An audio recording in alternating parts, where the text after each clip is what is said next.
Good afternoon, everyone. Thank you for coming here to the Cato Institute. My name is Matthew Feeney. I'm the director of our project on emerging technologies. It's my pleasure to have Chris Coyne and Abby Hall here to discuss their book, Tyranny Comes Home, The Domestic Fate of U.S. Militarism. I suppose to kick off, I'd want to remind everyone to please turn off your cell phones and put them on silent at the very least. There will be a Q&A session towards the end of our discussion here, so I'm sure you'll spend a lot of time thinking about what you want to ask. But before kicking off, I thought it would be good to ask our speakers to just briefly introduce themselves. Yeah. My name is Abby Hall. I'm an assistant professor of economics at the University of Tampa. I received my PhD from George Mason in 2015. My research is largely on issues related to U.S. foreign policy and defense, broadly speaking. So writing on things like drones, police militarization, themes in the book, as well as other issues, so things like weapons as foreign aid and far-right extremism. My name's Chris Coyne. I'm an associate professor of economics at George Mason University and the associate director of the F.A. Hayek program for the advanced study of philosophy, politics, and economics at the Mercatus Center at George Mason University. And my research interests are similar to Abby's. Well, I think most of the audience will be familiar with the topic of police militarization thanks to the response to protests in Ferguson, Missouri, which I think brought police militarization to national and international news. But as we've just heard, you're both economists. Why would economists be interested in this? We've had a lot of commentary from lawyers, people who work in criminal justice. What are economists doing looking at this issue? Sure. Well, what are economists doing not looking at the issue? That's the important question here. Economics is a study is a social science. And so it's a set of tools that allows us to understand the social world. And of course, a key part of that is politics and all its various forms and manifestations, including foreign policy and how that policy affects domestic life. And so foreign policy, or what falls under the broad purview of foreign policy, is plagued with a variety of economic issues, things like incentives, oftentimes perverse incentives, various constraints, from resource constraints and knowledge or epistemic constraints and so on.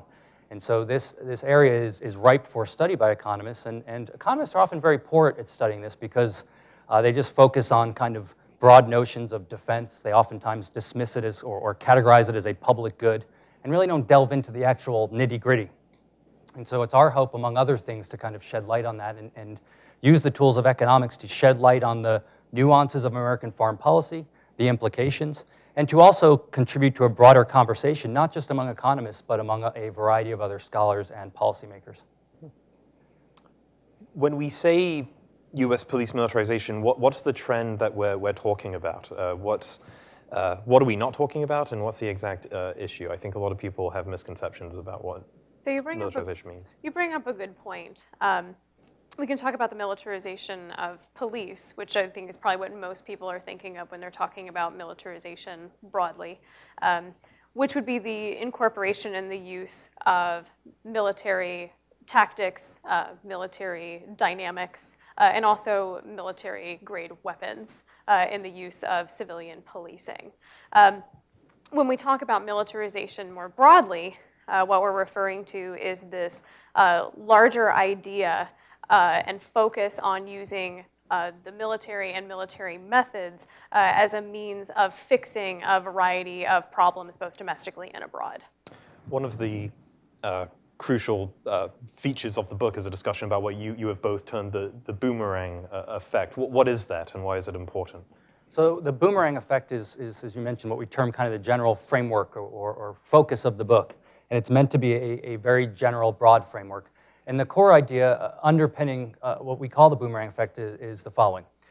Foreign intervention, both preparing for and engaging in foreign intervention, provides a laboratory, if you will, for the American government to refine, develop, and innovate tools of social control to manipulate, shape, and influence the behavior of other people abroad. When the U.S. government intervenes abroad, it is not subject to the same constraints that it is when it intervenes in domestic life. The slack in those constraints allows it to do things that it otherwise would not do domestically. After those interventions end, or perhaps when they're ongoing in some instances, those innovations in social control oftentimes return home. They return to domestic life. And in doing so, they change the fabric of domestic life, oftentimes for the worse. And so when this happens, the relationship between government and the citizens changes. Government expands the scope of its power over our lives, and it changes the way that daily life operates. And so what we want to point out, or one of the things we want to point out, is how this process manifests itself and unfolds. Mm-hmm. I thought, while reading the book, it was interesting, the discussion of how we get into this situation, because it seems on paper that we have a government that's designed to restrain exactly this phenomenon. We have a Congress that is supposed to restrain military interventions. We have a Bill of Rights that is supposed to protect us from warrantless surveillance and from needless intrusions into our lives. This country was founded by people who were very skeptical of standing armies and knew of the dangers of the military. How did we get to this stage, given that starting point? So one of the big takeaways from the book is exactly that even in instances where you have a government which may be very well constrained domestically, and for all of its faults, if you rank it, the U.S. government is relatively well constrained compared to some of the alternatives, that even governments that are relatively well constrained, we can still see this erosion of those constraints as a result of foreign intervention. And so that's been one of the big takeaways from this, is that through engagement in activities abroad, and even just the preparation for those types of activities abroad, that what we do is we can potentially create an environment or a scenario in which some of those very freedoms that you were just discussing can wind up being undermined. And it's not just a post 9/11 discussion. One of the best things I think about the book is the discussion about the underappreciated role of the U.S. in the Philippines, which provided a bit of a laboratory for some of this. Would you like to expand on the U.S. involvement there? So one of the things that was a surprise, I think, at least to me in conducting the research for this book, was what a critical role the U.S. occupation of the Philippines played. So I don't know if it was similar for other people in their educational experience, but at least for myself, in the event that the U.S. war in the Philippines was discussed at all in history courses, it was mentioned as a footnote to the Spanish-American War, and then it was done. But in 3 of the 4 cases that we've presented in the book, this conflict winds up playing a very important role. So for those who maybe aren't familiar, the Spanish had ruled the Philippines for several hundred years, and the U.S. government offered to assist in essentially ousting the Spanish as the colonizers from the Philippines. Those who were working within the Philippines were under the impression that they were going to be liberated and that they were going to have self-determination, be able to create their own government. The U.S. government, however, once the Spanish had been effectively kicked out, annexed the island chain. And what this did was this then led to a brief formal war, but an insurgency that lasted for about a decade. And as a result of that, the U.S. invested a variety of resources, which we detail in the book, to quash that resistance. And from that, we get some really important seeds for important issues that we discuss, so things like torture, surveillance, as well as militarized police. Mm. In at least libertarian circles, it's very common to hear discussion about militarization in the context of policy, right? So that we have a war on drugs, we have the war on terror, we have strict immigration crackdowns, and all of these seem to have surveillance and militarization as a necessary prerequisite. But the book seems to suggest that actually that's not necessarily the case. Some people might say, well, SWAT raids wouldn't be such a big deal if we legalized drugs, and we need SWAT raids for active shooters and for hostage situations. But the book seems to suggest that actually this predates the war on drugs and predates a lot of the policies we're used to today. Is that a fair summary or analysis? Certainly. And so for each of the cases we consider, and there's many we didn't consider, the origins of surveillance, of the militarization of police, of torture, even the use of drones, predates the war, certainly the war on terror and the war on drugs as well. These things all kind of emerged and started to evolve in many cases, decades, if not centuries or a century prior. And there's been a variety of different factors that have led to their evolution and acceleration, the war on drugs and war on terror being two examples. But these things all existed prior to that and would have existed, albeit in different form, if those two open-ended wars, if you want to call them wars, if that's the proper name for them, didn't exist. What do you think about an objection that might go as follows, that we might all be concerned about mass surveillance, which includes tons of collection of personal data. The revelations of Snowden certainly terrified a lot of people, but someone might say, in the 21st century, any adequate intelligence requires the gathering of citizen data. In the age of the internet, it's very difficult to isolate communications that are only foreign. It's just necessary in the 21st century to engage in that kind of bulk collection. What do you think about that objection? Well, I would say it's not necessary. It's an object of choice, like all decisions that are made. And it's only necessary because we're told it's necessary. And of course, when you collect a lot of information, when you surveil people, when you have military equipment, and we don't deny that in some cases you can stop bad things from happening. You can surveil, perhaps arrest, kill bad people, however people in government define those things. But there's a significant unintended consequence of that, and that's really in some sense the point of the book, that there is a cost that is overlooked and neglected, which is that in granting government that power, you are also granting them both power in the immediate term to abuse that power, but perhaps more importantly, you are creating a set of institutional precedents that can be used by future political leaders, future bureaucrats, in ways that were unanticipated and undesirable from the perspective of people that initially implemented the system. And so kind of one of the checks we have at the end of the book, one of the thought experiments we have, because what do you do about this, of course, after you've identified the problem, is to draw upon one of the insights from David Hume, what's oftentimes called David Hume's political maxim. And Hume pointed out, he said, look, when we're thinking about political rules, one kind of way to frame that is to imagine that a knave was in power, rather than assuming that the kind of first best or idealized person, the purely other regarding person that would never abuse power is in charge. And what kind of rules would you design if the knave was in charge? And so if we wanted to modernize that example, one way to think about it's like this. Imagine your least preferable politician, irrespective of your ideology, your political leanings, whatever. So it can be an actual person if you want to make it something concrete, or a hypothetical. Imagine that person was in charge of the surveillance apparatus, or in charge of drone strikes or the use of drones. How would you feel about that? And what type of constraints would you want to put on that person? Now, admittedly, that is going to put strong constraints on people's behavior, such that if there is the good person gets in charge, they're going to be constrained as well. But it seems to me, given what's at stake with expanding government power and things that I believe to be valuable, namely basic human rights and human freedom, that's the kind of way we want to think. And it's a useful way, not it doesn't answer all questions, but it's a useful kind of first pass at thinking about how we'd want to limit these things.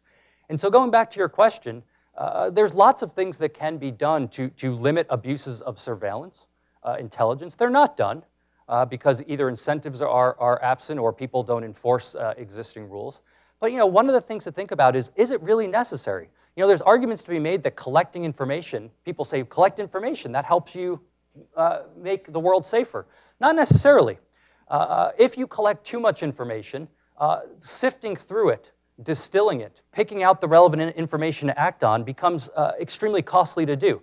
And you can make the argument, and some people have made the argument, that having too much intelligence, if you will, actually undermines the very goal of agencies that purport to protect freedoms and liberties, because the analysts are so overwhelmed by data, by information, that they are unable to distill and pull out the necessary information to do their job correctly.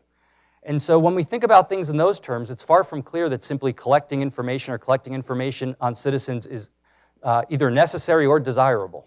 Isn't it a barrier to reform, though, that many people in government will always have the trump card of saying, well, you're not in the briefings. Like, you don't have clearance, you don't know what it's like to be in the Oval Office and to be given a file that says XYZ. What's an adequate response to that kind of objection? That's in some sense a non-argument. I mean, it's an argument that proves everything and nothing.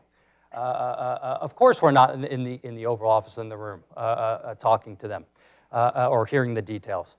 But it appears to our way of thinking, at least, that the onus should be on people that promise complete protection, and the argument that if we trade off liberty and freedom, we'll be given security. Given the empirical record of how governments have acted both in America, but more broadly from a time series perspective, so across time, that the onus should be on those who are promising grandiose outcomes to make the case and to justify the fact that they are asking for basically the removal of key constraints on their power in the name of protecting us. Something that might surprise people taking a look at the book is that it includes a whole chapter dedicated to torture. I think many people think of police militarization, they think of the actual equipment, whether it's surveillance equipment or weapons. But Abby, there's a whole chapter dedicated to torture. Why is that a topic worth including in the book? So we look at torture in a couple of different ways. So all of the chapters in the book are centered around this framework that we have constructed for understanding how it is that the tools of foreign intervention come to be used at home. So as Chris mentioned earlier, when governments, we focus particularly in this case on instances of the U.S. government, when governments intervene abroad, they face either weaker or in some cases altogether absent constraints on their behavior. This provides a testing ground for the creation of new methods and the honing of existing methods of social control. Under certain conditions, those tools can come to be used domestically. So just very briefly, the channels that we discuss human capital, so that would be the skill sets that individuals possess. When an individual is finished in conducting a foreign intervention or their part in it, those skills don't magically disappear. They become ingrained in the tool set that they have and take with them into future employment. Related to that, but on its own, is what we call an organizational dynamics. So individuals who are taking part in a foreign intervention, they use the types of organizational structures when they return. So this may allow them in existing organizations, whether those are private or public, to advance their careers, or within an organization as it already exists, or it may allow them to start new organizations using these dynamics, these organizational structures as a basis. And we also discuss the use of physical capital or the tools of foreign intervention. So an obvious example would be something like drones. So when it comes to torture, we look at a couple of different cases. So one is looking at the use particularly of what's known as the water cure, which was a torture technique developed in the Philippines. It's what's known as a pumping technique. So if you're familiar with the concept of waterboarding, you can think about it as maybe a cousin, where basically the stomach is forcibly filled with gallons of water, and then the person is either left there in agony for the body to try to process it naturally, or the water is forcibly expelled, so you make someone vomit up all the water, and then you repeat this. This was something that was well known to have occurred in the Philippines, and in very short order we find that this same torture technique is being used on suspects in U.S. jails and U.S. prisons, to the extent that a commission is created in order to investigate exactly what was happening with the use of the water cure domestically. Unfortunately, we don't have a lot of data looking specifically at those numbers, because of historical record-keeping problems, the secrecy of this, obviously if you have legal protections against things like cruel and unusual punishment, you have an incentive to keep those types of techniques under the rug, or at least as clandestine as possible. But also too, the Great Depression happened to coincide right when the findings of this commission were starting to come out, and so they were preempted. A little bit later on, we discuss the use of what are called clean torture techniques or psychological torture techniques, things which were developed as a result of the end of World War II into the Cold War period and beyond. So things that we can certainly talk about further might be things like MK Ultra, or the attempts by the U.S. government to do things like develop a truth serum or a truth drug. So people might be familiar with LSD experiments and things like that. But also, what we see particularly related to the Vietnam case is the development of, again, these clean torture techniques. So what we mean by that are torture techniques that don't leave a mark. So these might be things like stress positions or the use of electricity, which, if done correctly from the perspective of the person engaged in the torturing, won't leave a mark.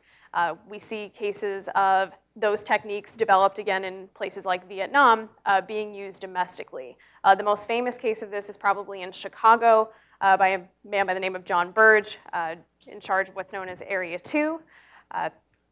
There has been multiple lawsuits, both against Burge himself as well as the Chicago Police Department, primarily by men of color, for the use of torture techniques leading to things like false confessions and time in prison. Using these types of techniques to the extent as if the foreign connection was not particularly clear. It has been referred to, or people have reported under oath, that when Burge and his colleagues referred to these torture techniques, they referred to them as, quote, the Vietnam Special. When you are discussing LSD, can you unpack that somewhat? In the book, you have these stories of these unfortunate people who were basically drugged by CIA, who consumed LSD, and one of them ended up jumping out of a window, and others having bad trips. What's the story there? Sure. So on the heels of World War II, you have forces who land on the beaches of Normandy, and almost immediately after that, you have some, I think, 10,000 intelligence personnel who are quickly behind them. Their goal was to try to discern what it was that the Axis powers had developed in terms of torture techniques, also in terms of things like nuclear capabilities and things like that. What they wind up finding out is that there had been experiments taking place in a variety of arenas. One chapter that didn't make the book delves into this in greater detail, looking at things like, is it possible to bend someone's will to your own? So is it possible for us to come up with some kind of a truth serum? So as part of this, the U.S. Government, primarily through a program known as MK Ultra, was looking to develop some kind of a truth serum, or is it possible to, again, bend someone's psychological will to your own for the purposes, again, of eliciting information. So we see, again, the use of psychological torture techniques, which is primarily what we focus on here, but as well as part of that program, you also see things like the LSD experiments that you mentioned. So this included things like commissioning prostitutes to pick up Johns. The prostitutes would then offer their clients LSD. Someone would be watching from behind a one-way mirror to see what had occurred as a result of these drug trips with impunity, because no one was going to go and report that they had solicited a prostitute and then had been drugged as a result. So we look at a variety of those types of cases. It's certainly something I would encourage people to go look at if you're interested. We know about it. The only reason we know about it is because after the CIA director, Helms, ordered the files destroyed, somebody missed a few boxes. And so that's why we've got data. I was reminded reading the book about a story that came out in 2017 of aerial surveillance of Baltimore. There was this a company with the unambiguous name of Persistent Surveillance Systems designed technology for use in foreign battlefields. The idea was you would attach this high-tech camera to a plane and it would fly around a city. And it gave users or analysts what the developers described as Google Earth with TiVo. The soldiers could call up and say, hey, we had an IED at this intersection, and you could rewind and fast forward to figure out who placed the bomb there and where they went afterwards. But it's been taken back and being used domestically, and the residents of Baltimore were certainly subject to this, despite the kind of oversight many people might like. But that's what I would like to ask about is, at the end of the day, are you proposing an outright moratorium on this kind of technology being used domestically at all, or is there a kind of oversight process that's missing that you would like to implement? That's a great question, and the Baltimore example is just one of many. There's something called Real-Time Regional Gateway, which is a data mining and processing system that was developed in Iraq and has come back to be used along the southern border, which allows for something similar, real-time collection of massive amounts of information in the name, of course, of protecting Americans from drugs, terrorists, immigrants, and so on. But of course, like most of these tools, they sweep up a huge amount of information on private citizens that are not the targets or have not done anything wrong. But in the book itself, to return to your question, we do not provide any firm answer or even kind of specific rule for figuring out what the optimal amount of rules and constraints are. Look, ideally, you'd have constraints to limit, and this is the dilemma, you would have constraints to limit government abusing this. The problem is, and it's always been, again, not just since 9/11, well before then, from the very origins of when people started thinking about the state, government, and constitutions, is how do you give government an awesome set of powers and simultaneously constrain them from abusing that? What's the solution? Checks and balances and various rules. But here's the problem. When it comes to matters of national security, those rules and constraints are typically the weakest because people say you need to grant government slack in order to address crisis situations. That's when we need government to do things. But that means granting them significant slack in those constraints.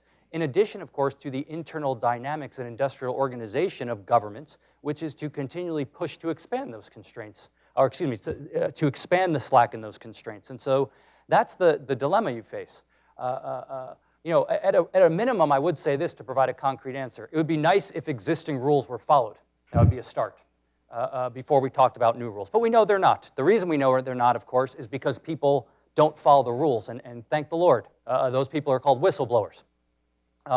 They're the ones that oftentimes inform us as democratic participants that various representatives and bureaucrats who are supposed to be looking out for our well-being are in fact abusing that power. So, you know, another kind of check we might think about is reforming various laws that reward whistleblowers for revealing this wrongdoing because it is an important check on abuses of power. But that's the way I'd think about it. I'd think about it as saying, look, can we have constraints? Can we enforce the rules? How realistic is that? And absent that, you know, a moratorium is a strong way to put it, but I would default towards that. My view is that the onus should always be on the proponent of expanding government power, but also, if you think about it, expanding government power with very simplified, I would argue, naive promises. People will say things like, you know, just give us more power and we will make you safe. No, you won't, because that's impossible. So don't say that. That's not a realistic discussion of the trade-offs. The burden is on people who want us to give up our liberties and freedoms to justify it. To my way of thinking, and again, it will vary from person to person, that bar of evidence should be quite high. Recognizing fully, as we point out in the conclusion, that in a free society, bad things are going to happen. You cannot prevent all bad things from happening. People are going to kill other people. Terrorists are going to strike. There's no way to avoid this. People can promise you they can avoid it, but it's not true. There's no way to avoid it. Not without going full authoritarian. And even then you can't avoid it completely. And so navigating that trade-off is a hard one, but one that we think our book provides insight into while not offering a concrete, specific answer, which is impossible to do. One of the more depressing parts of the book, and well, there are many to pick from, but there's was a mention of work done by a former Cato employee, Radley Bowker, who was one of the first people to really do a deep dive on police militarization. He's the author of the book, The Rise of the Warrior Cop. And in the book, you note some of Radley's work on the warrior mindset that's oftentimes encouraged in domestic law enforcement. You note Bowker reports that clothing marketed to police departments and worn off-duty include texts such as narcotics, you huff and puff and we'll blow your door down, human trash collector, save the police some time, beat yourself up, math for cops, 2 in the chest, 1 in the head equals problem solved. And part of this raises an obvious question, which is that there's a hardware problem, there's a policy problem, but it seems a really difficult fix is going to be a cultural problem where people assume that police should be acting like soldiers, and that's actually a necessary condition of their job. Is there any hope that that can be changed? I think there is hope that can be changed. And certainly one of the things that I think is important to point out is that we're in no way trying to paint all members of law enforcement or all members of the military with a broad brush of these are bad people and this is why we have these problems. That's not what we're saying at all. But the point is certainly valid about an institutional problem. And so one of the things that I think is particularly important for what you bring up is that, and what we look at is that over a period of time, there has been this continued cultivation of this blurring between police and military, which we can trace all the way back to the Philippines, but as you pointed out, people have tended to really start paying attention to after Ferguson. And so the question then becomes, how do you go rolling back those types of integrations? So now that the line between police and military has become progressively blurred over, in this case, over a century, is there a way to then disentangle that? Because people have pointed out that perhaps military personnel might have some very valuable qualities that might be useful in law enforcement. I think that's probably absolutely true. But I think there are also some problematic qualities, which are things that we highlight in the book and other people have brought up as well, looking at things like if you have a police officer who's an Iraq war veteran, are they more likely to respond with force than someone who is a non-veteran? So I think that those are complex and complicated questions. I don't have, and we don't offer any concrete solutions to how you might go about disentangling them. But I guess my general stance is that I'm always long-run optimist, perhaps even though a short-run pessimist. Maybe I could test your optimism on a slightly different question, on at least political culture, not law enforcement culture, but it always makes me feel old when I consider that there are people who, many millions of people who are alive, who are in high school or going into university, who grew up in a world where there was a Department of Homeland Security, that there was TSA, these body scanners, and it's just considered normal. And it doesn't take long for these kind of changes that were pretty dramatic at the time to just be considered an ordinary part of our political furniture. Is there any hope that we could return to a pre-DHS world or a pre-TSA world? I mean, there's always a possibility. And so, look, we live in a world that has been shaped, influenced, and manipulated by government in a variety of ways that I would argue are perverse and negative. And that's the world we live in. And that continues to unfold. There are many reasons for that, many reasons. In this book, we try to identify one mechanism or slice of that, which is it's our argument that a proactive militaristic foreign policy leads to many undesirable features which are oftentimes overlooked. They add, to use your language, to the political furniture of ways that government intrudes in our lives. Can that be reversed? Of course it can be reversed. Anything can be reversed. So the argument is not one of kind of determinism. It's hard to do. Just like changing any government policy, any kind of established way of doing things is difficult to do, and it's costly. So our theory is one kind of stickiness, not of irreversibility. The question then becomes, of course, what do you have to do to reverse it? And that's hard. But I think ultimately what it comes down to, and kind of where we conclude in the book, is it's ultimately on the shoulders of citizens. And look, being a participant in a free society, in a free democratic society, places a significant burden on the participants in that system. Not just with matters of foreign affairs, but in general. And in some sense, the worst thing you can do to freedom is simply to be indifferent about it and just say, whatever. I'm too busy to care about this, so I'm simply going to turn it over to other people. That creates significant problems. And so when it comes to matters of national security in the broadest sense and all the things we've been talking about, government is not going to reform itself. We do not need another commission, another report on how to reform government. We have plenty of them. We know how to reform government. Don't do certain things. Establish constraints and enforce the constraints. That's how you avoid these things. But repeatedly, those things don't happen. And so we have to ask ourselves why. I would suggest it is a feature of the system.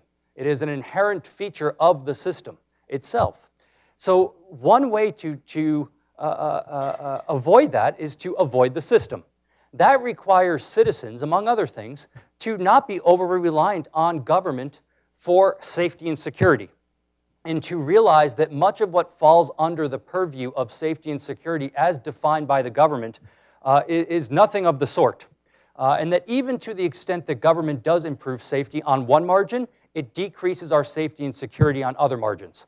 That is, even if government does make us more secure from external threats, in doing so, it makes us less secure from internal threats, namely of government, of our domestic government. And navigating that trade-off is a difficult one, but one that we think is valuable to think about. And so ultimately, where we come down is the burden is on the ideology of citizens, and to the extent that, and if you look at public opinion polls, they vary, of course, but lots of people are comfortable in the post-9/11 world with government doing what they do.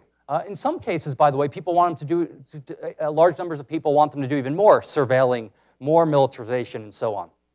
To the extent that happens, the game is over because you are granting either implicit or explicit consent for government to not just take advantage of existing slack and constraints, but also to continue to drive the wedge between the constraints on power and how the power and the outcomes that come from government action undermine the liberty and freedoms of ordinary people.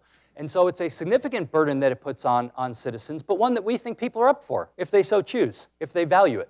And of course, in America, in the history of America, there's been ebbs and flows.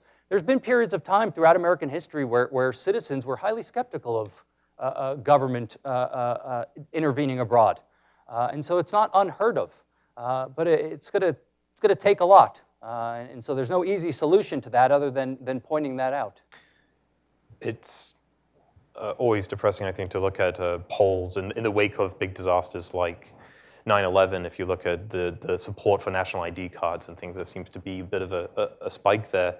But even with a culture or ideological change among enough people with citizens, isn't there a problem with political incentives where you might well believe that we live in a country that has too much surveillance of citizens and residents, but if you're a congressman or senator and you voted for a bill that has rolled a lot of this stuff back, and then the next 9/11 happens on your watch, isn't that providing a lot of disincentive for action?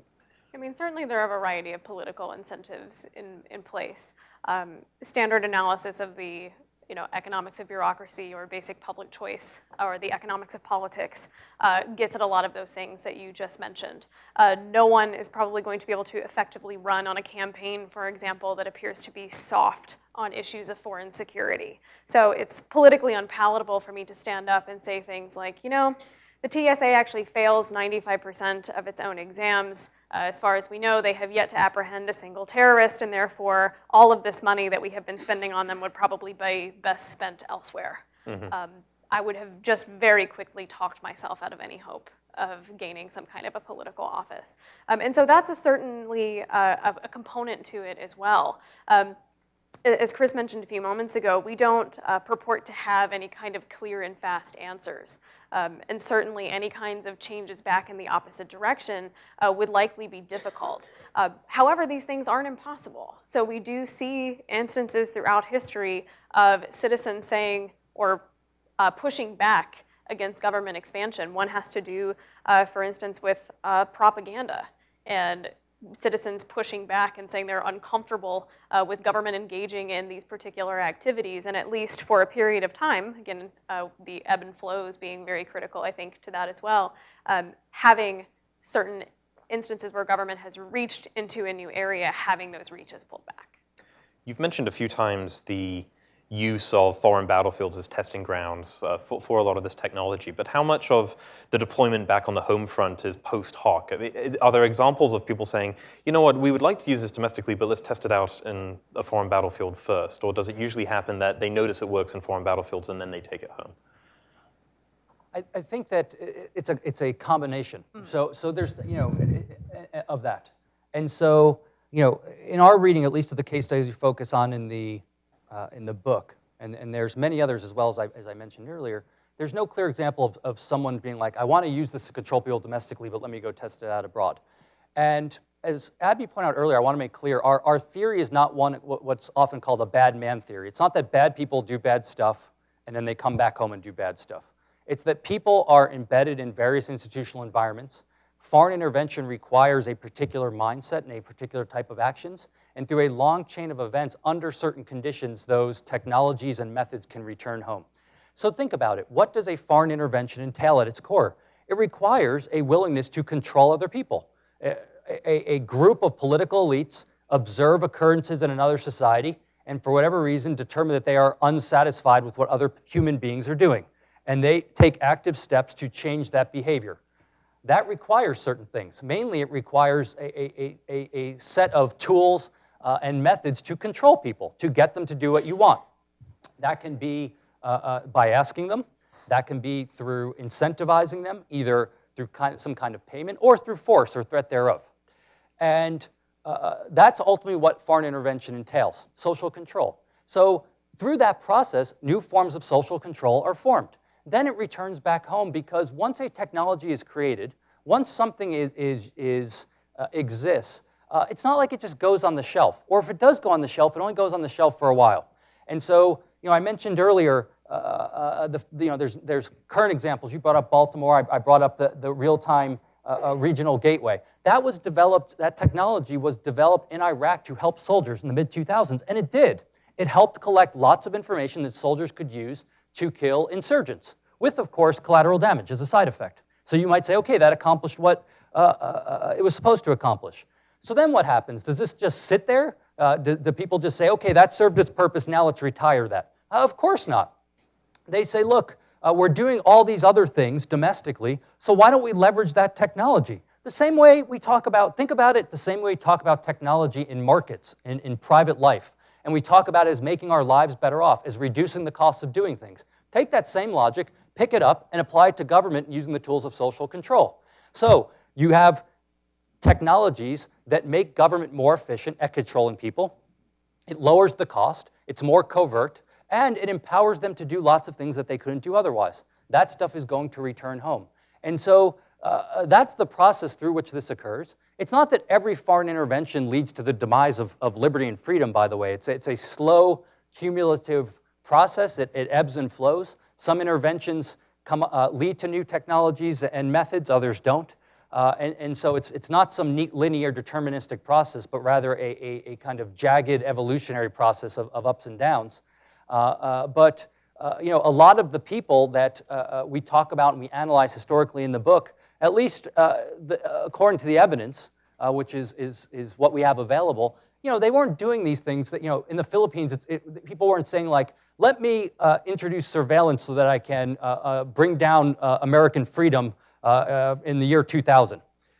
They said, look, we want to control people to accomplish U.S. goals, and then they said it worked, and now we want to set up something domestically to get the bad guys, all right? But then you have to ask yourself, what is necessary to use the power that comes with that, a technology and the efficiency that it includes, that is going to limit it to only getting bad guys and not being abused. And that's where kind of a lot of the issues arise. Abby, I wanted to ask a question about drones, which are a whole branch of technology I spend a lot of time thinking about. I'm slightly worried that while commercial drones become more and more common, if we have, the idea being we'll have delivery drones and we'll have photography drones, and these will become cheaper and they'll proliferate. I'm worried that there's potentially going to be an argument from law enforcement saying, well, in a world where every Tom, Dick, and Harry has their own little drone, of course society as a whole has reduced expectations of privacy, that we now live in a world where people can watch, so why should police be treated differently? Is this something you've thought about, and do you think it's a valid concern? I mean, certainly people make those arguments. You hear something very similar when talking about policing and police weapons. So they'll say things like, well, in a world where, your drug dealer has a Apache helicopter or something like that, do you really want to live in a world where your police departments don't also have Apache helicopters with, a bunch of other bells and whistles on them? I think it's important for us to note when we're talking about not just drones, but other technologies that we mention in the book, and just generally, that none of these technologies are inherently bad. So as you pointed out, there's potentially fantastic civilian uses for drones. We focus primarily on the government use, or exclusively on the government use.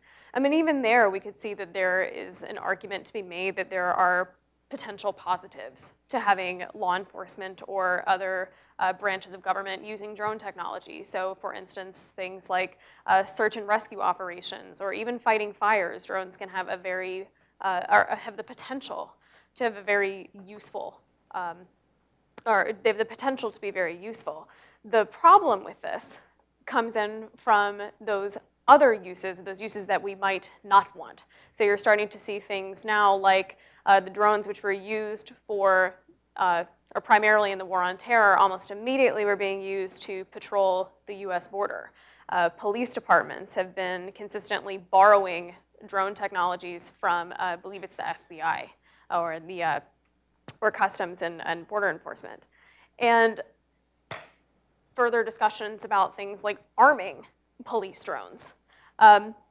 And so one of the questions it boils down to, and this is something that we discuss in the book, is this idea of this paradox of power, that regardless of what it is that you think the government should be doing, so whether you think it's nothing or you think the government should be providing a laundry list of goods and services to citizens, you have to simultaneously grant government the ability to do all of those things that we might want them to do. So in the case of drones, if we want them to engage in search and rescue, we want them to engage in helping with agricultural yields or things like that.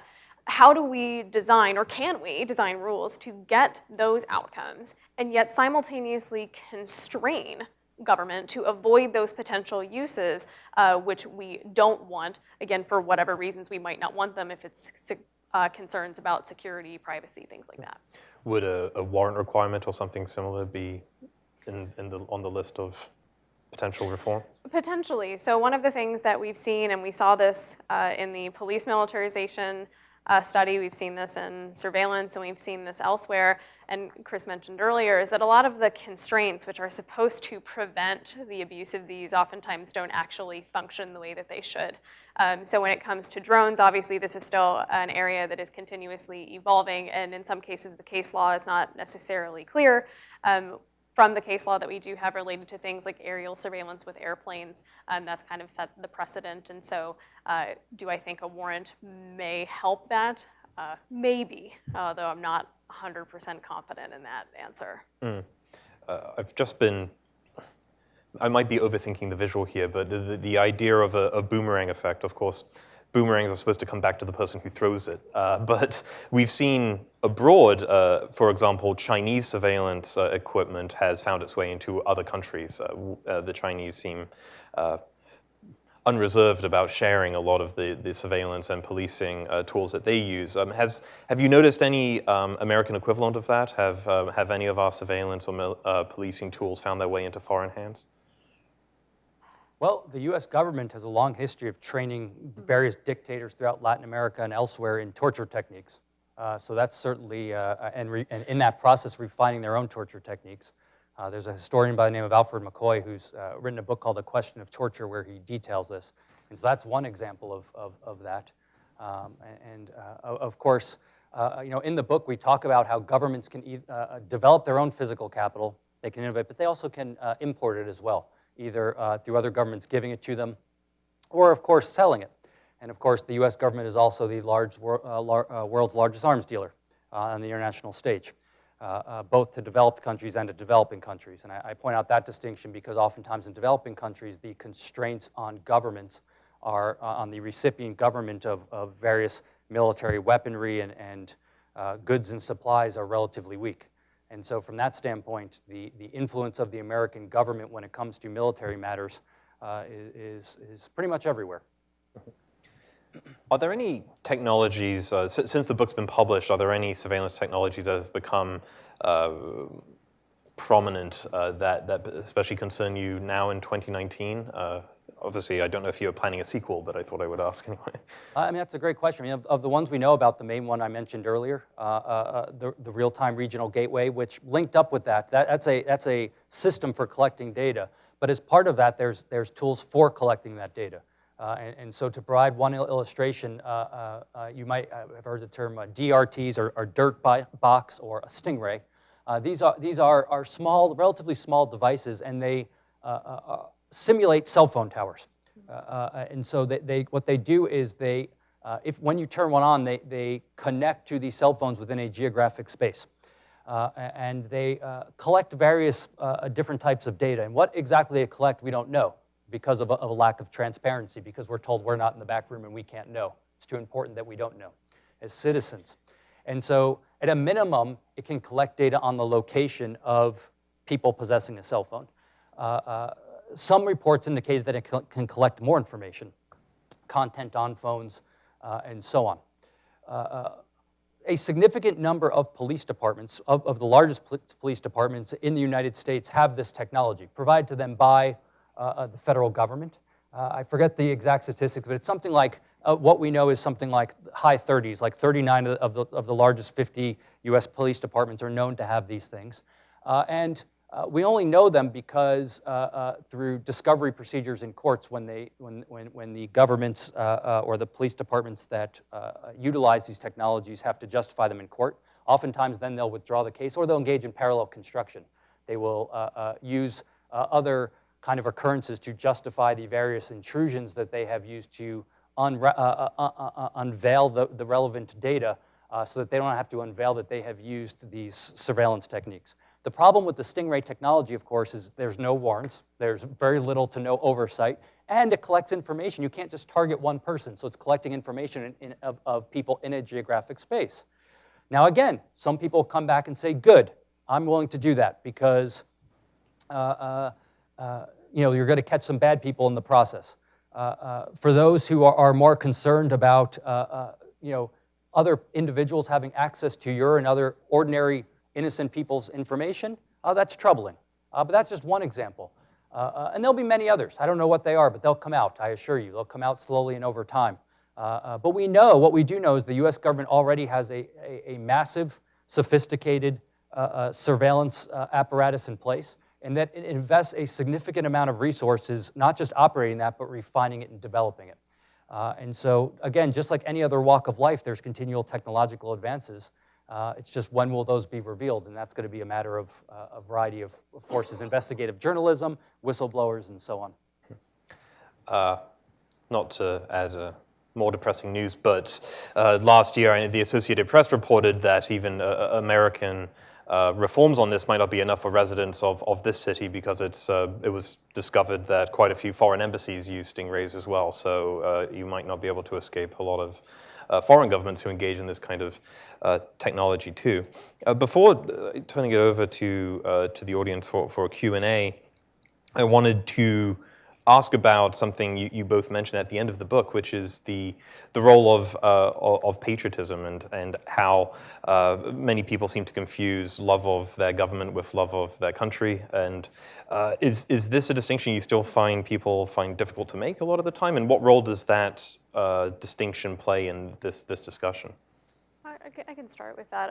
I think that oftentimes there is a tendency to confuse the idea that in order to love your country, you must therefore support all of the things that your country is doing. And so particularly in discussing and in writing about and being critical of U.S. foreign policy, there is a tendency for the automatic pushback to be, well, you're criticizing, say, for example, the war on terror. Therefore, you are anti-military, you're anti-government, you don't support our troops. And I think what we try to point out, and what I would hope if I could wave a wand and maybe get people to change their minds about particular things, there's lots, but this might be one, that in order to truly protect those freedoms that we are founded upon, and that for people like me, and I'm sure for other people here as well, really care about, the important piece to note is that in order to preserve those things that we really care about, it requires looking at what our government does with a critical eye, including those things that involve the U.S. military, which is often seen, I think, as being like one of the sacred cows of, again, if you question what's going on with the military, your idea, that idea of patriotism is being questioned. Mm-hmm. You know, a lot of this comes from Randolph Bourne, of course. Everyone likes to say war is the health of the state, or a lot of libertarians, some conservatives sometimes talk about this. But you know, you got to actually read Bourne. What Bourne says in War and Health of the State is he differentiates between the state, government, and country. So your country is your people, whatever that matters in a geographic space, the people you interact with.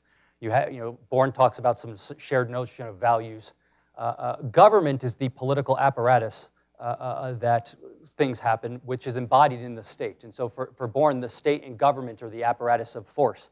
And so as Bourne points out, you can love your country, love the community of people you are and everything that stands for, and simultaneously be quite unhappy, if not outright despise your government and state. And to the extent that you think your government and state are doing things to undermine your country, the true patriot does find that repulsive.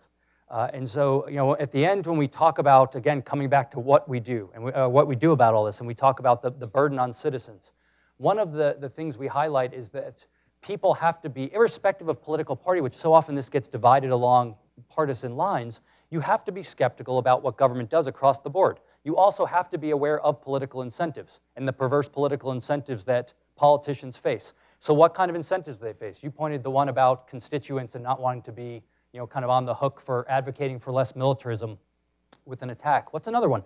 Threat inflation. We live in the most dangerous time in the world. There's something out to get us around every corner. Oh, no, there's not. The incentive is to say that, of course, so that people turn over power to you. But it's just not empirically true. And so the burden is on the citizen to do these things. It's a heavy burden, by the way, one that many people are unwilling to take, but that's what it requires. And that's ultimately the ultimate check on government and the most powerful check I would submit. All right, well, I said I would turn it over to audience, but this is my show, so I'm going to do one more because I just thought of it. So I promise I'll get to you. I wanted to offer a potential compromise and think what you both might think of this. So we live in a world where there's technology that's capable of keeping whole towns and cities under persistent aerial surveillance, say, and we also have CCTV, we have police with body cameras, and potentially in the not too distant future outfitting those cameras with facial recognition. And so there are worries here. There's a ratcheting up of the degree to which governments are intruding into our lives. But what about a compromise where we say, well, okay, the police can use all of this. This is fine. But the citizens get to access it too. So the police get to look at the live feeds, but then citizens with that technology would also be able to see footage of every piece of police abuse, and we'd be able to keep an eye on the state even more. Is that a compromise you would be happy with? Would I be happy with it? I certainly think it might be an improvement, depending on the specifics, which would have to be worked out. And so, given the state of affairs, the world we live in, we can think of kind of wholesale changes or marginal changes. And so to my way of thinking, marginal changes that increase transparency would certainly be desirable. But for the point you raised earlier about political incentives, I doubt police unions, among others, would ever agree with the idea that this is a compromise that's suitable. But your point's well taken, and that is one way to think about those type of ways of thinking about kind of marginal changes to improve the situation, or at least to reduce some of the potential abuses of that system. Mm-hmm. Yeah. All right, we are now in the Q&A session. A few notes here. Please wait to be called on. I have a couple of my colleagues here with microphones. Please wait for them so it ensures that anyone watching online will be able to hear. And please announce your name and affiliation. I would like to remind everyone this is the question and answer session, not the statement and speech session. I beseech you in the strongest possible terms to please keep your statement to one that ends in a question mark. And whoever asks the first question can lead by good example. Yes, sir.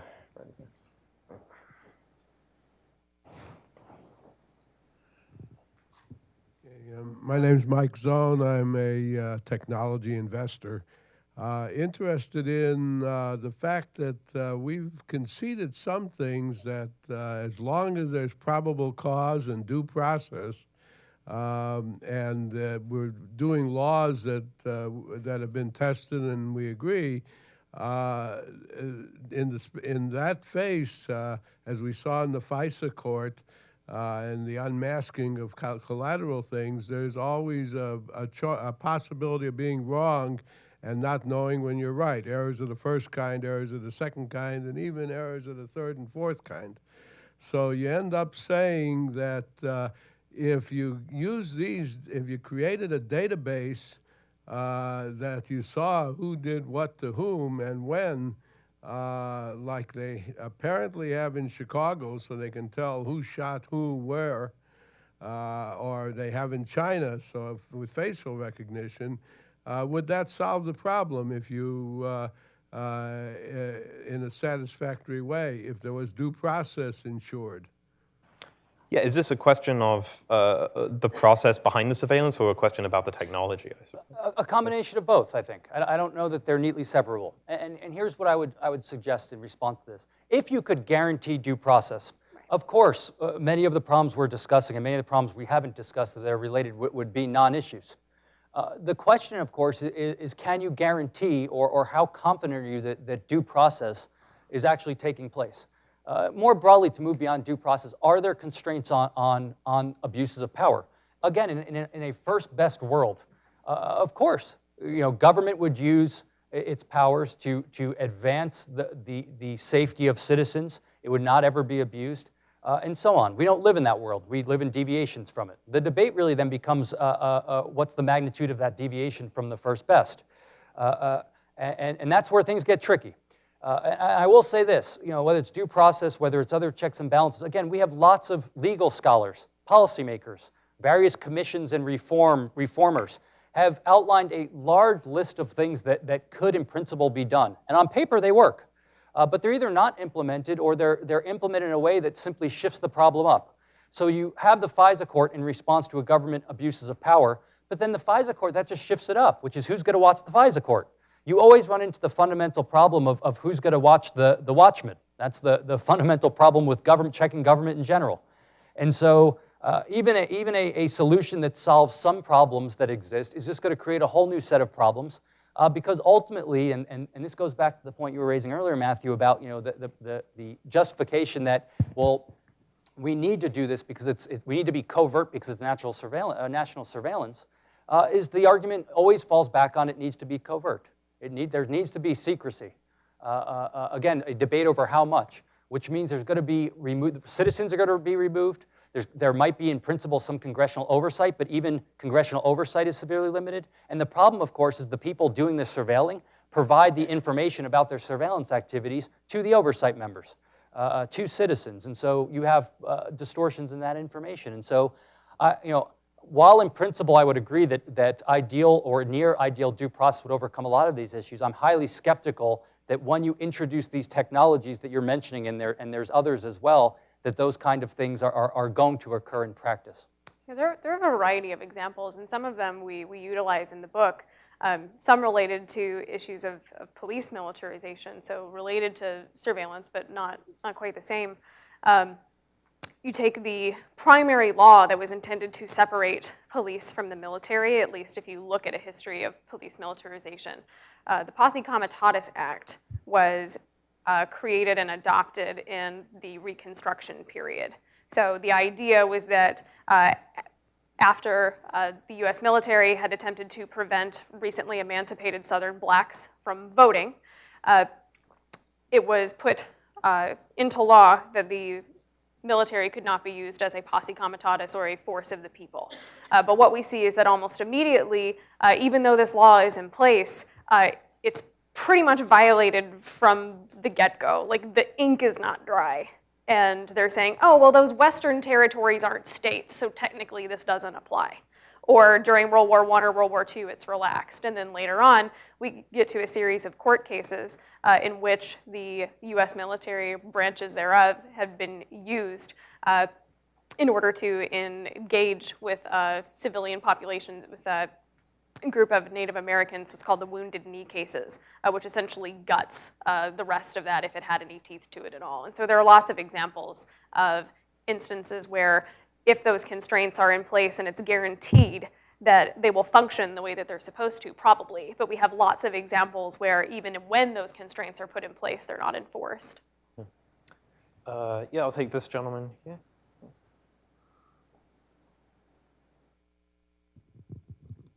Thanks. Hi, I'm Matt Buffton from the Institute for Liberal Studies. I saw the books dedicated to Robert Higgs, and I think Higgs might theorize you'd have a ratchet effect. So you have the war in the Philippines, You lose freedoms here, Vietnam, it gets worse, it never gets better.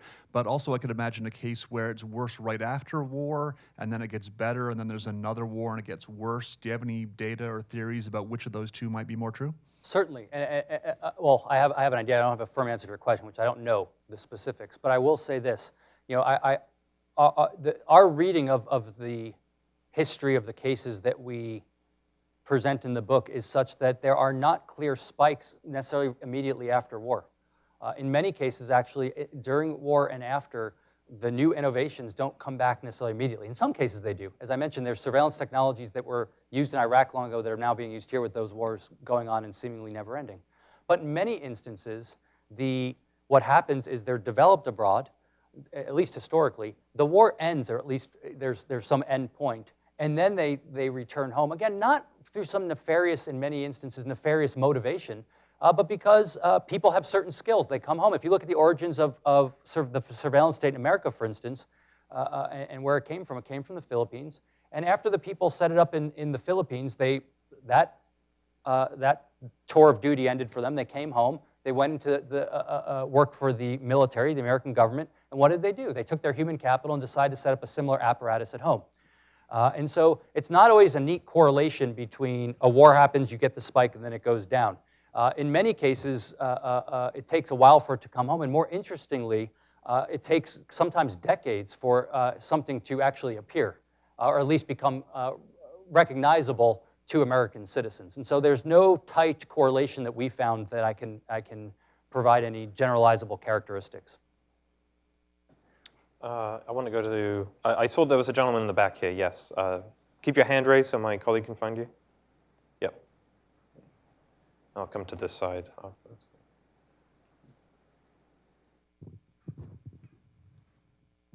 Thank you for your time today. Jack Shannon from the Mercatus Center at George Mason University. Looking forward to the read. Very similar question, and I believe you may have hinted at it. I'm curious, you mentioned Philippines, Vietnam, the wars in Iraq and Afghanistan, all counterinsurgency operations, and I'm wondering if we've brought home some of these more undesirable interrogation tactics, torture, domestic surveillance, military-like tactics. Were those brought from counterinsurgency operations more so than conventional wars, or is it sort of across the board, we're picking all of this up in foreign interventions and bring it back? I would say, based on my reading of the evidence, that typically, not always, but typically you see the emergence of social control technologies. Counterinsurgency is one part of it, but it's not just counterinsurgency. It is more expansive, elective type interventions. So anything that you have counterinsurgency is part of it, but nation building. A key part of nation building, of course, is telling people what to do, because you want to build a nation, you have a blueprint for how it should look. That requires force. So that, and we point out in the book, the type of intervention, not just the motivation, but the type of how it's carried out is clearly going to change. The military delivering bottles of water to people is clearly going to have a different effect than the military engaging in counterinsurgency. And so kind of a broad pattern prediction, pattern meaning it's generalizable, but it's not a guarantee, is when you are involved in things that involve things like counterinsurgency, when you are involved in actually implementing and imposing things upon people, you are more likely going to need to adopt various tools and refine various tools and methods for controlling them, more so as compared to something like someone might call a purely humanitarian intervention, to the extent those exist. One of the things that we do point out, which I think might be helpful to add, is that one of the things that we discuss is that it's not just the engagement in the foreign intervention actively, but also potentially the preparation for a possible foreign intervention. So one of the things that comes into play several times throughout the book is that you see Cold War threats, there in scare quotes, also being a motivator for developing a variety of these tactics. So looking at things like drones and microprocessing systems in particular is what I'm thinking of, but certainly there are other examples as well. I want to piggyback on that slightly because one war that wasn't explicitly mentioned in the question is World War II. And in the book, you quote Benjamin Page and Robert Shapiro, who noted the significance of it and that it transformed American public opinion about foreign policy. What was the significance on World War II, and how did it shape public opinion from then on?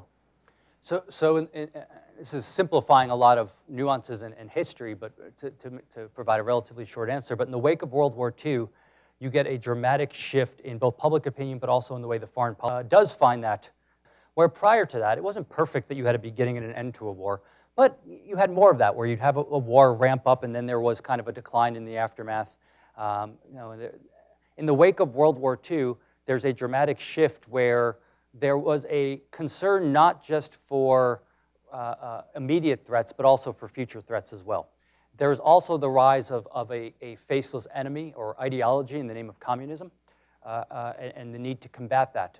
And so what you see in the wake of World War II is this adoption of a policy that you might describe as total war, and the adoption of a permanent war economy. The idea that we need that the U.S. government and America needs a dedicated commitment to not just preparing for a war that might be taking place at a point in time, but preparing for future wars as well. And so you had this dedication to a state of ubiquitous and total warfare, and the development of techniques and methods and physical capital output to prepare for that. And of course, when you adopt that, it's going to shift the way you do things, the way you carry out policies domestically and internationally. It's going to affect domestic life. It's going to affect economic life because resources need to be forcibly reallocated from providing positive sum private goods and services to militarily related goods and services. You're going to get shifts in politics and political institutions, but also in social relations as well, and how people view their relationship as a citizen to the state and the role that the state plays. And that's never gone away, by the way. Now it's just changed. And one of the great kind of difficulties you have is when you have an open-ended war.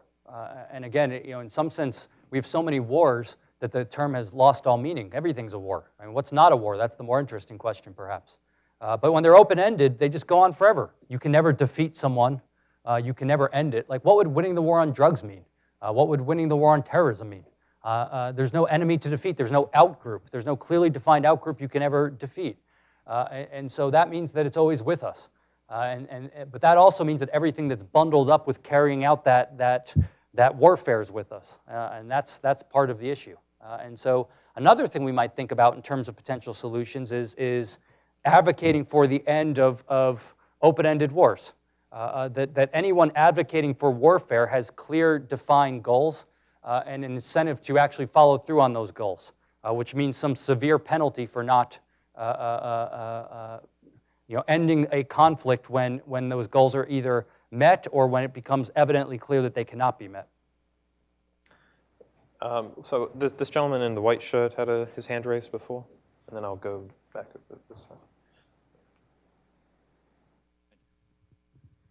Hi, yeah, thank you. My name is Chip Parkhurst. I'm a graduate student. So early in the talk, you mentioned kind of a more narrow definition of militarization. I'm sorry. A more narrow definition of militarization, kind of specific to police, versus kind of a broader characterization of it. If that's a misrepresentation, please correct me. But the question is, do you draw a distinction between military methods and kind of more traditional policing, or is policing fundamentally militaristic? So when we discuss it, we talk very clearly in the beginning that from the beginning of this country, the founders recognized very clearly, or they made a very clear distinction between police and military. And historically, I mentioned posse comitatus earlier, but there are certainly other pieces of law which are intended to clearly separate those two functions. One of the things that we point out in the book, which I think is a really clear way of describing this, is comparing the U.S. Soldier's Creed to looking at police mottos. So you take something like the LAPD, whose motto is to serve and protect, and then you take the U.S. Soldier's Creed, which is in part, and I'm paraphrasing here, includes provisions about being ready to employ, engage, and destroy enemies of the United States in close combat. You are looking at very different populations that those two groups are working with. So the job of police is to protect the rights of citizens. This would be both those people who are victimized, but also those people who are committing the crimes. So we compare this, and that's very different, to engaging in a type of combat situation in which the objective is to destroy the enemy. And so it's not just a distinction that we make, but it's also a distinction that has historically been made. But what we discuss in the book, and what we've seen over time is this progressive blurring of those two lines together. So Radley Balco was mentioned. He's certainly discussed this. Peter Kroska is a criminologist. I believe he's at Eastern Kentucky University. He's done a lot of work on this as well, looking at how it is that police have come to look progressively more like military. Your question actually is a good opportunity for me to mention one of my favorite stories about early, at least, British policing, where the decision in the 19th century to make sure that the police wore blue uniforms was to deliberately distinguish them from the redcoats who were in the military, which led to a derogatory slur of this early police force being called lobsters, namely that they start blue, but once they're in hot water, they quickly turn red and start looking like soldiers. I want to. Sir, did you have a hand raised? There's no. And then I will get to you, I promise. But I saw his hand first. So. I see you guys refer a lot to government. What do you mean by government? I'm wondering whether, because you see that Congress is supposed to imply a constraint on what the other branches do that actually is a fraud. They are not doing anything. Courts are supposed to provide justice. That's another fraud. That it's just, and also all of the system is doing this for the private, that 1% or maybe less than those that are benefiting all of this that you are talking about. And how can you, or how do you propose that to prevent this one, that it is a conspiracy between all of them to imply all these issues that you guys are referring to, rather than, it's just some part of government, police department or army or whatever they are doing it. It just because of some bad people up there, rather than it's a general, well-planned, well-organized, well-developed, policy to benefit certain group of the society rather than the whole general of the country. So there's a lot to that. So let me try to answer several parts of it as briefly as I can. So your point's well taken. What are we talking about with the government? We talk about the American government in the book, even though our theory is generalizable beyond America. What do I mean when I talk about that? Everything that constitutes the American government, in the case of our book, The National Security State. And that's a whole variety of institutions. You mentioned Congress and the judiciary, and of course those things exist as well as the executive branch. And of course those things have some influence and sway over foreign policy. But there's a significant portion of what you might call the national security state that falls outside the purview of those things. Some people refer to it as the deep state. The legal scholar Michael Glennon refers to it as the efficient set of institutions in the American government. And you got to be careful. A lot of times people talk about the deep state and they start, it sounds conspiratorial. But nothing we're talking about requires some kind of massive conspiracy. It's just the way kind of a massive bureaucratic system will tend to operate in the various pressures and dynamics. And so the issue is, while the executive branch, the congressional branch, the judiciary, all have some say in either designing foreign policy or in checking it, there is a significant portion that they don't control, and they can't control. And the reason they can't control it is part of it's just limits on human beings. That if you think about the complexities of foreign affairs, of the national security state, just getting your head around it, in terms of just sitting down and getting your head around it, would be near impossible to do. And so a congressperson has a whole host of different things that they are responsible for overseeing, they are responsible for doing for their constituents. Even the most dedicated person who spent all their time trying to understand the nuances of this national security state could not do it. On top of that, government oversight committees, the executive branch, are oftentimes dependent on the very members of the national security state because of the covert nature of the operation to provide them with information. This allows them to provide, manipulate, and selectively provide information that they so choose, which can be used in some cases, not all, for self-interested purposes. And so if you look at the constraints by the executive, by the congressional branch, by the judiciary, by the way, in times of crisis has been very passive in terms of enforcing and upholding laws against the national security state. It's not that they never do, but they historically have been. They've been very wary about getting in the way of those in the national security apparatus. Those things are relatively weak. I just want to make clear, and then I know there's other people that want to speak, so I don't want to spend too long on this. There's no grand plan going on here that like someone sat down at a point in time again and said, let me figure out how to destroy American freedom. Think about this as kind of a culmination over time with ebbs and flows of the natural outcome of adopting a militaristic foreign policy which requires a certain mindset about how you treat other human beings. Now combine that with the centralized force, which is what I mean by government, a centralized monopoly on force with almost unlimited resources and massive amounts of power. Most power probably in the history of mankind. And then the just dynamics of politics, which you all understand in various ways, shapes, and forms. You combine those things together, and in some sense, this is very predictable. We should expect expansions in the scope of government power over time. The specific manifestation of that is going to ebb and flow and vary, but that's the dynamics at work. So I'm going to go to this gentleman. Please keep your hand raised if you want to have a question. I want to get a sense of how many we have left. Okay, so we have less than 10 minutes to go, so please keep your questions brief. Thank you. Gentleman in the back.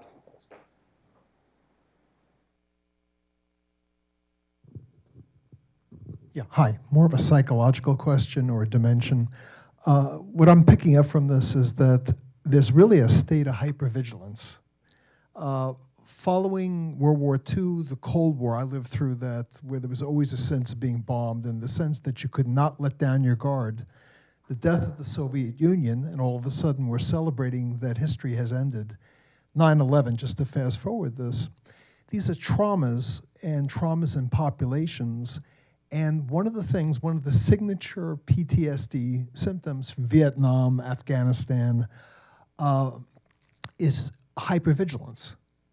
So we are in perpetually a state of hypervigilance. People manipulate that too. And so the question is, given the world, given the Chinese threats, et cetera, and I realize some things are amped up, some things are not, environmental problems, how can we ever come out of this state of hypervigilance? Because unless we do, just like people that have PTSD, you get into ritualized behaviors to try to get rid of that terrible anxiety. So I'm asking this psychological. I work as a therapist, or have worked as a therapist. It's a great question, and I should preface this by saying that I'm not a psychologist. Chris is not a psychologist, so anything that I say related to that is not professional in that capacity. Mentioned earlier the work of Robert Higgs, and he's also done some work looking at the political economy of fear. And one of the parts of his framework is this idea that you have some kind of a crisis. So 9/11, the idea of reds under the bed. So whether it's a real threat or a perceived threat, there is this tendency for people when they feel threatened to call upon government to do something to fix the problem. And one of the things that we do point out in the book, I think we've got quotes in there from Douglas MacArthur, among other people, talking very pointedly about that as being a mechanism for allowing for continued expansion of government behavior. I think the quote from MacArthur says something of like, people are in this perpetual state of fear, afraid of some monster that never quite materializes. How it is that you keep people out of that, or how you might mitigate that, I think is a tougher question. One of the things that I, in my small way, have found somewhat effective is when I talk to people about terrorism, I always talk to them about the statistics of how likely are you to actually ever be impacted by this personally. So you or someone that you love. And it's usually when I tell them something like you're more likely to die from a brain-eating parasite or to be struck by lightning than you are to actually be involved in a terrorist attack. That, I think, is one way to go about doing it. I don't know if that's necessarily effective for everybody, but it's maybe a start. Yeah. I'll take this gentleman's question here. So can you wait for the microphone, please? Thank you. I have one good one for you. Trump just decided that Mexico should take in immigrants as for asylum and not allow them to come to this country. I'm curious, does your analysis then argue that domestically a person, a company who hires an illegal immigrant should suffer a penalty, economic penalty, to do so. Well, we almost made it through without mentioning Trump, but I guess but yeah, so what are the implications of this when it comes to asylum seekers and perhaps immigration more broadly? Well, our book says nothing explicitly about any of this, nothing about immigration, nothing about this particular instance you raise.